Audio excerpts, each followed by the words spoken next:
परख सकती नहीं रत्नों को हर इंसान की आँखें, और दिखाई क्या उसे देगा जो ना हो ज्ञान की आँखें। इंसान सोचता है संसार और मोक्ष में अंतर है। हर इंसान सोचता है कि संसार को छोड़ के भागने में ही मोक्ष है। संसार से भागने से मोक्ष नहीं है। सच पूछो संसार में रहने की कला आना चाहिए, क्योंकि कहा है आत्म गीत हेतु विराग ज्ञान ते लखे आप को कष्ट दान। वही ऊर्जा जो आज तक अधोगामी बनाई है वही ऊर्ध्वगामी बनाना है। क्योंकि बड़े बड़े कवि, लेखक, साइंटिस्ट शादी नहीं करते हैं, क्योंकि जो उनका मन एकाग्र वासना में जाना था वो उन्होंने साधना में लगा दिया, नए सृजन में लगा दिया, अच्छे कामों में लगा दिया, और वो आनंद, वो स्फूर्ति, वो लगन, वो उनके जीवन का लक्ष्य बन गया। क्योंकि पुत्र उत्पन्न करना इतना बड़ा लक्ष्य नहीं है जितना कि किसी संस्कृति को बना देना, सुंदर बना देना, उसे व्यवस्थित कर देना है। तो वास्तव में हम सोचते हैं कि संसार से हटना बहुत कठिन बात है। आचार्य कहते हैं संसार दुख का सागर, इसमें रहना बहुत बहुत मुश्किल की बात है। तो संसार में रहने की कला आना चाहिए। संसार में कैसी कला आएगी रहने की? जो खाद यदि आप एकत्रित कर लें तो बदबू देगी। यदि खाद को आप घर में गड्ढे में भर लें और कहें कि सुना था कि खाद से फूल आते हैं, लेकिन खाद तो बदबू दे रही है, तो जो खाद बदबू दे रही थी उसे ही आप सही कला जाने, उसके उपयोग जाने, कब डालना, कैसे डालना, किन के साथ डालना, कितनी डालना, तो आप डालेंगे तो वही फूलों का कारण बन जाएगी। और उसे ही घर में भर के रख लें कि सुगंध आएगी, तो सुगंध नहीं आएगी। आप किसी जाएं बगीचे में और कोई कहे हमने बहुत अच्छे अच्छे फूल लगा रखे हैं, इसमें बहुत सुगंधित, और वहाँ बदबू आती हो तो क्या कहेंगे आप? कह रही यहाँ तो बदबू आती है, दम घुटा जाता है, तुमने क्या फूल लगाए हैं कि कोई गंदी सड़ी चीज़ रखी हुई है। यदि फूल लगाए हैं तो उसकी प्रमाणिकता है कि इस खुशबू आना चाहिए। फूल लगाए हैं तो सुगंध आना चाहिए, उसकी प्रमाणिकता ये होना चाहिए। और फूलों से यदि दुर्गंध आती है तो समझना फूल नहीं होंगे और कुछ होगा। इसी प्रकार से हमारे जीवन में यदि जीने की कला आती है तो हमारे जीवन में सुगंध होना चाहिए, हमारे जीवन में आनंद होना चाहिए। कई बार लोग कहते हैं क्रोध मत करो, मैंने कहा क्रोध का रूपांतरण शक्ति तो होना चाहिए ना। जो क्रोध में जा रही थी वही क्षमा बन जाएगी। बड़े बड़े डकैतों को, आतंकवादियों को और बड़े बड़े दुष्ट लोगों को आपने देखा, जब हृदय परिवर्तन होता है तो महासंत बन जाते हैं। महाकामी लोग महात्यागी हो जाते हैं, वैरागी हो जाते हैं, पूर्ण ब्रह्मचारी हो जाते हैं। क्योंकि धक्का लगना चाहिए, हमारे ज्ञान में होना चाहिए। जब भी ज्ञान में कोई बात आती है तो अब कोई पाप नहीं कर सकते, कोई कसाई नहीं कर सकते हैं, बस शर्त इतनी है कि आपको उसके पहले पता हो। क्योंकि जितने पाप होते हैं सब अपराध पाप होते हैं, वो सब कब होते हैं? जितने भी दुनिया में पाप होते हैं वो प्रमाद में होते हैं। कोई चोरी करे और जागता रहे, जागने का मतलब आँख खोल कर जागना, जागना नहीं है। बुद्धि विवेक से जागता रहे तो चोरी कर नहीं सकता है। सोचेगा भीख मांग लूँगा, मेहनत मजदूरी कर लूँगा, लेकिन चोरी करने में कोई फ़ायदा नहीं है। क्यों? क्योंकि जब पोल खुलेगी तो चौगनी बेइज्जती होगी, जेल भोगना पड़ेगी, परिवार से दूर रहोगे, धन जब्त हो जाएगा, क्या फ़ायदा ऐसा? इसलिए हमारे आचार्य कहते हैं जागृत रखो, प्रमाद में मत जियो, अप्रमाद में जियो। अप्रमाद में कोई पाप नहीं होता है। सीढ़ियाँ गिराने का काम नहीं करती हैं, सीढ़ियाँ चढ़ाने का काम भी करती हैं। जितने कदम तुम घर के अंदर बनाओगे, अंदर बढ़ाओगे, उतने बंद जाओगे, अंदर आ जाओगे, और उतने ही कदम वापस ले जाओ तो घर के बाहर चले जाओगे। आज तक जो बुद्धि विवेक पुरुषार्थ तुमने राग के लिए किया है वही त्याग के लिए कर लो, वही आत्मोत्थान के लिए कर लो। क्योंकि कुंद कुंद स्वामी बहुत सुंदर बात कहते हैं कि रागी का समय कलेश में, द्वेष में, क्रोध में, आलस्य में, प्रमाद में, मूर्खता में जाता है, और ज्ञानी का समय हमेशा तत्व चिंतन में, वैराग्य में और शुभ कामों में जाता है। आप देखिए शुभ से तुरंत आनंद आता है। आप कहेंगे कैसे? आप कहीं 10 रुपये गुल्लक में डालते हैं तो आपको क्या लगता है कि अच्छा पुण्य का काम किया, आत्मा को शांति मिलती है। आप कहें 10 रुपये हमें तो डालना थे, कहीं भी डाल दिए, तो आप यदि 10 रुपये रोज़ सड़क पर ऐसे फेंक के चले जाओ तो तुम्हें लोग पागल कहेंगे। यदि तुम मंदिर में डालोगे तो तुम्हें पुण्यात्मा कहेंगे। यदि तुम घर में सड़ा कर खाना सड़क पर डाल दो तो लोग तुम्हें क्या अनर्थ दंड करेंगे। अनर्थ दंड किया है तुमने ये कहेंगे। लेकिन वही किसी भूखे को खाना खिला दो तो तुम पुण्यशाली हो जाओगे, धर्मात्मा हो जाओगे, दयावान हो जाओगे, लोग तुम्हारी इज्जत करने लगेंगे। तो जीवन में जो आत्मा के हित के हेतु हैं, ध्यान रखना, जितना आप लोग राग चाहिए, जितना क्रोध करना है, जितना सम्मान चाहिए, जितनी चीज़ों की आसक्ति करना है, वो सब दूसरों से मिलेंगे। वो दें और नहीं दें, आप भोग पाओ या नहीं भोग पाओ, ये आपके भाग्य के ऊपर है। लेकिन जो आत्मिक गुण है, वात्सल्य है, प्रेम है, करुणा है, दया है, प्रसन्नता है, ये सब आपके स्वाधीन गुण हैं। प्रेम आप अकेले में कर सकते हो, राग अकेले में नहीं कर सकते हो। आप क्षमा में अकेले में रह सकते हो, लेकिन क्रोध करना हो तो या तो कोई वस्तु चाहिए या कोई व्यक्ति चाहिए। जब भी क्रोध आता है तो दूसरों के द्वारा आता है। आपका सम्मान चाहिए आपको, तो आपको किसी के लिए झुकना पड़ेगा, किसी के आगे झूठा बनना पड़ेगा, किसी से आपको कहना पड़ेगा। आप लोग कभी गुप्त दान भी करते हो तो गुप्त दान नहीं होता है। आप 4 लोगों में सुना देते हो हम तो गुप्त दान करते हैं, हम तो नाम करते ही नहीं। अरे नाम नहीं कर रहे तो कह क्यों रहे हो? सोचना, जो भी तुम करते हो जब तक बाहर हो तब तक तुम बंद में हो। आचार्य कहते हैं कि अपने से बाहर आना हो तो तुम्हें सम्मान के लिए दूसरों को ढूंढना पड़ेगा, दूसरे तुम्हारे सम्मान करेंगे। आत्मगौरव के लिए, स्वाभिमान के लिए दूसरों के ढूंढने की जरूरत नहीं है। दूसरों के बिना भी आत्मगौरव में रह सकते हो। सिकंदर ने कहा था लाओत्से से कि तुम यदि हमारे यहाँ चलोगे तुम्हें सम्मान मिलेगा। उसने कही मुझे मिलता ही है। उन्हें को बहुत लोग पूछेंगे, उन्होंने कही पूछते ही हैं मुझे लोग। वो कहने लगा यहाँ तो कोई भी नहीं दिखता। उसने कहा अपमान की चिंता छोड़ दी तो जो है वो सम्मान है। लोगों से मिलना जुलना छोड़ दिया तो जो हूँ अपने आप में रहता हूँ, इज्जत ही मिलती है, क्योंकि आत्मगौरव है, आत्मतुष्टि है। आप भी ध्यान रखना, यदि दूसरों से, क्योंकि 5 महाव्रत, समिति, गुप्ति, व्रत, संयम, ये सब क्या हैं? ये बिल्कुल शांति देने वाले हैं, सुख देने वाले हैं, समृद्धि देने वाले हैं और स्वास्थ्य देने वाले हैं। स्वास्थ्य वो नहीं जो थर्मामीटर में आपका बुखार आ जाता है। स्वास्थ्य वो है जो स्वयं में स्थित हो जाए, वो स्वास्थ्य है। आप जिस स्वार्थ को कहते हैं वो दूसरों को दुख देकर मिलता है। लेकिन हमारे आचार्य जिस स्वार्थ को कहते हैं, स्व के रथ पर आरूढ़ हो जाना स्वार्थ है। आदमी कितना भिखारी होता है, क्योंकि ये नहीं कि धन की कोठियाँ बना ली, अरबोपति हो गए, खरबोपति हो गए तो आप धनी हो जाते हो। इस गलतफहमी में मत रहना, क्योंकि 2 तरह के भिखारी होते हैं दुनिया में। एक सड़क पर भीख मांगते हैं और एक मंदिरों में भीख मांगते हैं।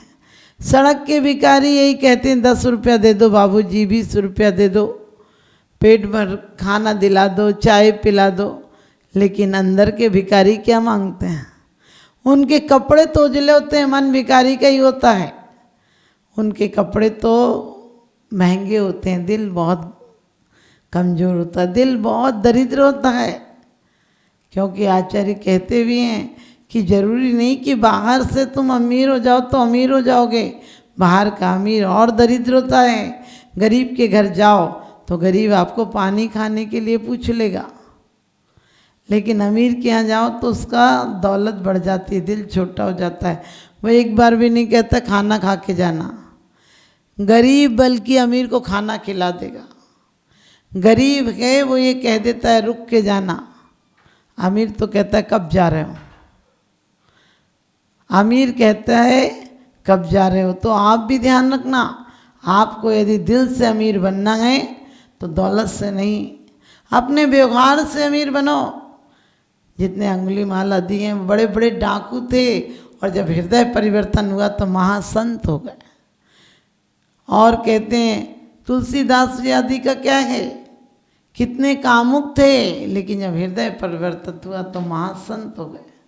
हमारे जीवन में भी संत होना है तो आत्मा के जो दुख के कारण है, आप जानते भी हो, कहते भी हो, क्या करें माता जी बहुत दुख है, बहुत चिंता है। चिंता किसने दिलाई आपको? कई बार लोग कहते हैं माता जी हम शिखरजी गए, राजगीर गए, चंपापुर गए, सोना गिर गए, लेकिन शांति नहीं मिली। अब आप आशीर्वाद दो शांति हो जाए। मैंने कही अशांति कहाँ पैदा की थी? बोले घर में। अशांति कहाँ से हो रही है? बोले घर से। तो मैंने कही बिना पूछे, बड़ा चालाक आदमी, मेरे से बिना पूछे अशांति पैदा कर ली। अब शांति के लिए हमारे पास आए, हम कहाँ से लाएंगे? अरे जिस जगह से, जिन पदार्थों के लगाव से तुम्हें अशांति हुई थी, उन्हीं पदार्थों के निष्पक्ष भाव से रहो। ऐसे रहो जलते भिन्न कमल है, नगर नारी को प्यार यथा, कादे में हेम अमल है। आचार्य कहते हैं घर में रहो तो ऐसे रहो, दुनिया में रहता हूँ तलबदार नहीं हूँ, दुनिया में रहता हूँ तलबदार नहीं हूँ, बाजार से गुजरा हूँ खरीदार नहीं हूँ। कैसे कैसे मानव हैं, कैसी दुनिया है, सोच कर देखना। सब रंग भरे हैं अलग अलग, अपने अपने दिखाने के लिए होते। कौन अपना होता है? शमशान तक संबंधी जाते हैं, उसके आगे संबंधी भी नहीं जाते हैं। बहुत सुंदर बात आचार्य श्री ने कही है, गरीवाली द्वारे तक जावे, बेटा अग्नि लगावे, रोने वाले रोते जावे, जाने वाला जावे, ना कुछ लाए ना ले जाए, तो भी मन भर मावे, नर चाहे तो नर काया से, नर भव सफल बनावे, ना चाहे तो पाप कमा कर दुर्गतियों में जावे। क्या कहा है? नर चाहे तो नर काया से नर भव सफल बनावे। क्योंकि मनुष्य ऐसा है, ऊंचा उठे, सकारात्मक सोच रखे, अपनी प्रवृत्तियों को सही रखे, अपने आचरण पर नजर रखे, तो वो सिद्धालय तक जा सकता है। और नरभव से यदि पतन की ओर कदम बढ़ा दे, यदि गिरना प्रारंभ कर दे, अपने विचारों में गिरावट ले आए और नकारात्मक उपयोग करे बुद्धि का, तो साथ में नरक में भी जा सकता है वो। हम कुनकुने पानी हो गए, ना तो उबलते ही हैं ना तो जमते ही हैं। माने बिल्कुल कुनकुने से कुछ धर्म कर लेते हैं और आत्म संतुष्टि हो जाते हैं। धर्म किसी क्रिया का नाम नहीं है, धर्म आत्म परिवर्तन का नाम है। धर्म चिंतन की शैली को बदल देने का नाम है। धन पैसा छोड़ दोगे क्या बड़ी बात है? धन तो तुमसे डकैत भी छुड़ा लेता है। यदि तुम खाना छोड़ दो, खाना तो तुम्हारा डॉक्टर भी छुड़ा देता है। तुम्हारे कपड़े छोड़ दोगे, कई बार तुम्हें गर्मी लगती तो तुम कपड़े उतार देते हो, लेकिन ये सब छोड़ना नहीं है। अंदर की कसाएं, आसक्ति छोड़ना है। एक व्यक्ति एक फकीर के पास आया, धनपति था, और कहते हैं कोई 200-500 मोहरें लेकर आया सोने की, और कहने लगा मैं बहुत बड़ा आदमी हूँ, लीजिए आप लीजिए। अभिमान से बोला लीजिए आप लीजिए, आप अच्छे कामों में लगा दीजिएगा। उनने कहा धन पैसा अच्छे काम में मन लगा, पैसे से क्या होता है? पैसे से कोई अमीर होता है क्या? धन से अकेले चीज़ें नहीं बनती हैं। अरे मन लगा, धन लाया, क्यों दिखाने के लिए लाया? लगा देता अपने आप। जब कमाया था तो मेरे से नहीं पूछा, अब लगाने के लिए मेरे पास आया है। उनने कहा अरे बहुत धन्य, देख लीजिए। उनने कहा जब तू कह ही रहे कि लाया हूँ देख लीजिए तो फिर देख लिया, मेरा हो गया। सेठ कहने लगा ये कैसा आदमी है, मैं धन लाया तो पहले कहता था क्यों लाया, क्या करेगा, क्या होता है धन से। अब मैं कह रहा हूँ ले जाऊँ क्या, तो कह रहा कि ले आए तो बोझा क्यों ढो के ले जाओगे, छोड़ जाओ यहीं। कितना बदमाश है ये। और उससे शंका हुई तो फिर फकीर ने कहा कि अब ले आए हो तो मेरा हो गया, और जब मैं जिसका चाहूँ जो उपयोग करूँ, जाओ नदी में फेंक के आ जाओ, जाओ नदी में डाल के आ जाओ स्वर्ण मुद्राएं। उसे तो बड़ा लगा कि पागल है क्या फकीर, अरे धन को नदी में डालना होता है क्या, इतनी भी अक्ल नहीं इसके मन में आ ही रहता। उन्होंने कहा तुम जाते हो या मैं डलवा दूँ। अब आपको पता है अपने आप के धन जाता हो तो आप सोचते मेरे हाथ से दे दो पुण्य हो जाएगा। और कहते हैं वो ले कर गया, मन में सोच के गया अरे ऐसा पता होता तो लाता ही नहीं, कितना बेकार, सम्मान नहीं किया, मेरा दो शब्द नहीं बोले, धन्यवाद नहीं दिया, पुण्य के बारे में नहीं कहा, स्वर्ग नहीं भेजने की बात की, मैं तो क्या क्या अरमान लेकर आया था। और उसने कहा कि फेंका, और एक कैसा बेकार साधु है। अब वो फेंकता, देखता गौर से, एक एक मोहरे देखता, बजाता, फिर फेंकता। फकीर ने कहा अभी तक क्यों नहीं आया, और फकीर स्वयं वहाँ पहुँचा। कहने लगे अरे तुम पागल हो क्या, धन कमाने में तो गिन गिन के कमाना पड़ता है, खर्च भी क्या गिन गिन के करना पड़ता है। अरे डालो, जब फेंकना है तो एक बार में बोरी पलटो, क्या खड़े हो यहाँ। और वो कहने लगे धन तुमने छोड़ा नहीं था, धन तुमसे छूटा नहीं था, इसलिए मैंने तुमसे कहा था फेंक कर आओ, देखूं तुम्हारे फेंकने में क्या कला है। इसी प्रकार से हमारे जीवन में हम त्याग कर लें, व्रत कर लें, उपवास कर लें, 10 लक्षण की पूजा कर लें, एक भी लक्षण हमारे अंदर नहीं आता है, हम कोरे के कोरे रह जाते हैं। हम पूरे जीवन में 60-70 साल में किसी की 100 बरस की ज़िंदगी से कुछ नहीं होता, किसी की 100 बरस की ज़िंदगी से कुछ नहीं होता, किसी की 2 बरस की ज़िंदगी 100 काम करती है। यानी आप सोचो, आप 70, 80, 90, 100 के होके मर जाते हो, कुछ नहीं कर पाते हो। महावीर भगवान 72 वर्ष में वो कर गए। हमारे कई योगी ऐसे हुए जिन्होंने आसन वस्त्र नहीं पहने, वो अकेले वस्त्र के त्यागी नहीं थे, वो सिर्फ बाहर परिग्रह के त्यागी नहीं थे, वो अंतरंग के भी त्यागी थे। जीवन में बीणा बजाने की कला आना चाहिए, बीणा के बिना भी संगीत नहीं आएगा, और बीणा के स्वर नहीं आते हो तो बीणा को गलत मत समझ लेना, तुम्हें बजाने की कला नहीं आती होगी। हमारी हालत भी ऐसी है, हमें संसार में जीना नहीं आता है, हमें संसार में जीना नहीं आता है। एक कौम के इंसान तुझे चलना नहीं आता, एक कौम के इंसान तुझे चलना नहीं आता, और एक बार गिर गया तो संभलना नहीं आता, एक बार गिर गया तो संभलना नहीं आता। हम गिरे को और गिराते जाते हैं, और गिराते जाते हैं। कोई भूल से यदि व्रत ले ले, काहे को लिया था, टूट जाएगा, अरे तुम क्यों तोड़ने की बात करते हो, तुम उत्थान की बात करो, क्योंकि इन व्रतों से ही एक दिन परम पूज्यता आती है। व्रत हो, समितियों, गुप्तियाँ हो, परिचय हो, धर्म हो, ये हमारे जीवन को उज्जवल बनाते हैं, इसी भव में भी सुखी बनाते हैं।